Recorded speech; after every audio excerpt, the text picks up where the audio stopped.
Hello and welcome to Poets Corner with Kay. I'm Kay, and where our poem today is Ode to Psyche, which comes to you from the pen, the winged and flourishing pen of John Keats. So here it is, Ode to Psyche, read only once before, I should say as a disclaimer. So several stanzas. It is lovely, and it has notable vocabulary and diction, which is redundant to say, but here it is. O goddess, hear these tuneless numbers rung by sweet enforcement and remembrance dear, and pardon that thy secret should be sung even into thine own soft-conched ear. Surely I dreamt today, or did I see the winged Psyche with awakened eyes? I wandered in a forest thoughtlessly, and, on the sudden, fainting with surprise, saw two fair creatures, couched side by side in deepest grass, beneath the whispering roof of leaves and trembled blossoms, where there ran a brooklet, scarce espied. It's hard to stop and not comment on such things, isn't it? But we'll just keep going.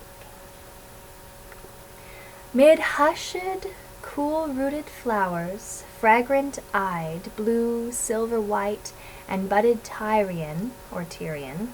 I tried to look it up, but nobody quite knows. I think it's a purple color.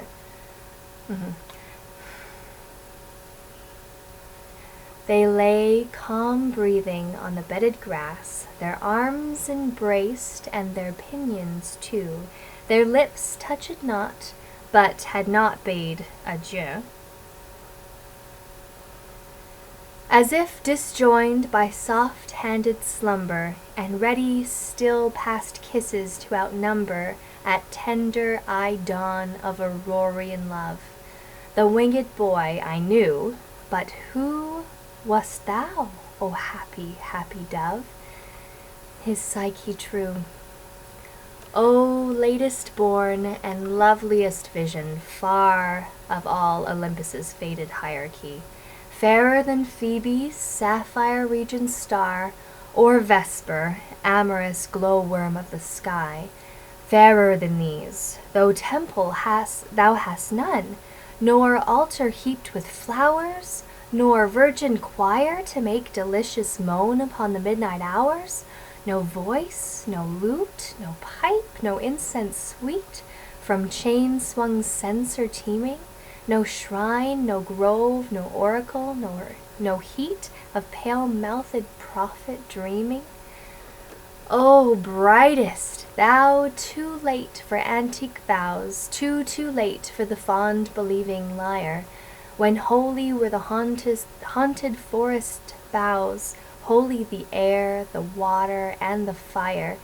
Yet even in these days, so far retired from happy pieties, thy lucent fans, fluttering among the faint Olympians, I see, and sing by my own eyes inspired. So let me be thy choir, and make a moan upon the midnight hours. Thy voice, thy lute, thy pipe, thy incense sweet from swinged censer teeming, thy shrine, thy grove, thy oracle, thy heat of pale-mouthed prophet dreaming. Yes, I will be thy priest, and build a fane in some untrodden region of my mind, where branched thoughts, new grown with pleasant pain, instead of pines shall murmur in the wind.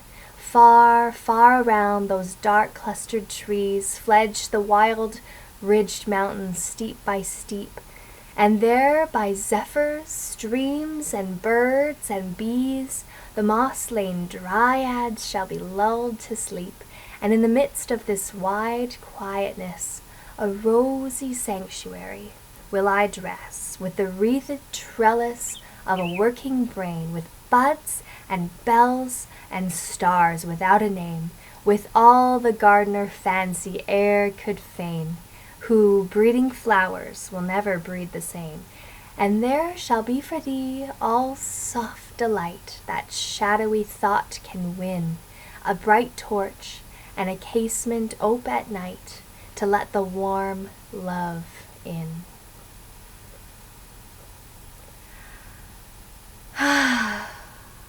That's a good poem. It is. I like it. Now indulge me just to mention a few keywords, not that you miss them.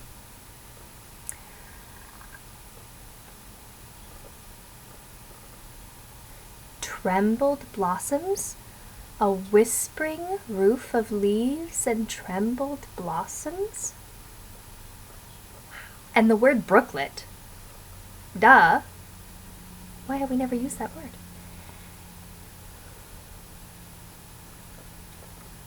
Used adieu. Although, no, I won't admit it. I won't admit it. Okay. At tender eye dawn of Aurorian love. And what else? Vesper. That's a good word. We used to have like an evening service, like every night, I think. Or maybe Tuesdays and Thursdays or something. It was like a chapel, but it was at night, called Vespers, and that's because it is like a time of day, right? Is it an exact time? I forget the history of a word. And I like anything that uses the word lyre. I like how it looks. I like how it sounds.